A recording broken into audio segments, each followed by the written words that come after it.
YouTube. So how did you like that footage from approximately 10 years ago of some demonstrations with the cold steel Tufflite? So this really is a long-term review of not necessarily this particular knife, but the model itself. And this is an awesome blade.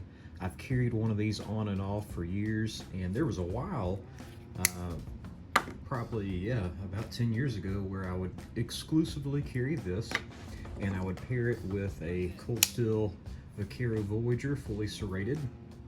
And you know, this was more for tactical purposes, and this was for the everyday task. And I really truly believe that this particular blade is one of the most underrated everyday user blades that you could get on the market.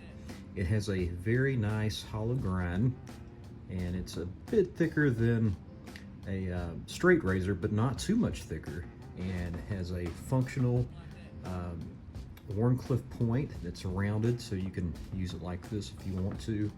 And I just love this knife. It's at a good price. You can pick it up for approximately $28 to $32, and it is extremely sharp. Let's see, I have a little bit of hair. Yeah, shaving super easy. I have some magazine paper right here. Very good, and we can even, you know, cut out coupons. I mean, that's what that Warncliffe blade is really for. And so there's a lot of people that get very expensive knives, and they think they're just going to cut like magic, and they're just going to do great. You know, they get a Sabenza, you know, that's over $500, and they think it's just going to be the best cutter in the world. And I'm sure they're great cutters, but this particular setup with this grind is one of the best cutters that you can get, and it's so cheap. The blade steel, it's All-Sate, which isn't like anything special nowadays, but it's not bad. And let me tell you, if you have this particular knife and you have this, you know, $30 sharpener, you are set as far as EDC goes. You can sharpen the blade back. You know, with this particular tool, you have something that's going to last you for a long time and perform very well in a work environment. It cuts rope well, it cuts hose well, cardboard well, and I even have some footage that I'm going to put in right now of it cutting sausage on this very cutting board. It's not ideal for that because it is a Warncliffe blade, so you know, you're using the point and you're digging the point into this board as you're doing it, but it will work, and it works very good. So this is an Andrew Demco design, and I wanted you to see the DNA of the design in Andrew Demco's own line with Demco knives. So this is the 80-20.5, and just look at the similarities between the 80-20.5 versus the Tufflite.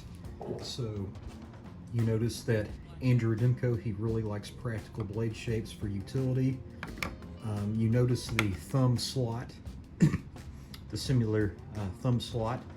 You have jimping up at top, which it's, you know, it's not very sharp, which is just fine because I don't really care for sharp jimping. But this is the shark lock, and this obviously is the triad lock, which arguably is stronger than the shark lock, although this has a lot of fidget factor to it. You can see that this is going to be approximately a little bit over a 2-inch cutting edge, and this is almost a 3-inch cutting edge, but both very utilitarian, very functional. This one's going to be a little bit better when you're cutting on a cutting board or cutting meat because of the sweep, but as far as everyday task, as far as cardboard, paper, rope, hose, and that sort of thing, this is going to be an excellent blade.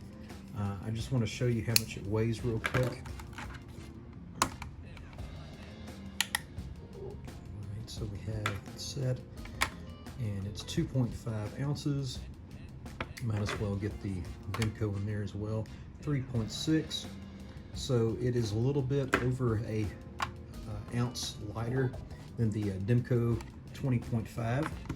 which is very light, but this is a very functional blade. I've used it for over the years and I've really enjoyed it. Also, I'll put in a clip from Cold Steel, but although it's not ideal, this is what you want this particular task for, but it can serve you in a self-defense situation if you're in a pinch and this is what you have. And so I'm going to put in that clip right now of Lynn cutting a huge, it looks like a ham with a bone in it. And so that's something to consider, but I highly recommend this knife. One downside is that you only have 2 positions for the clip, which is going to be point down. And honestly, for this particular knife, that's just fine. The ergonomics are great. You have these troughs which your fingers kind of fit in.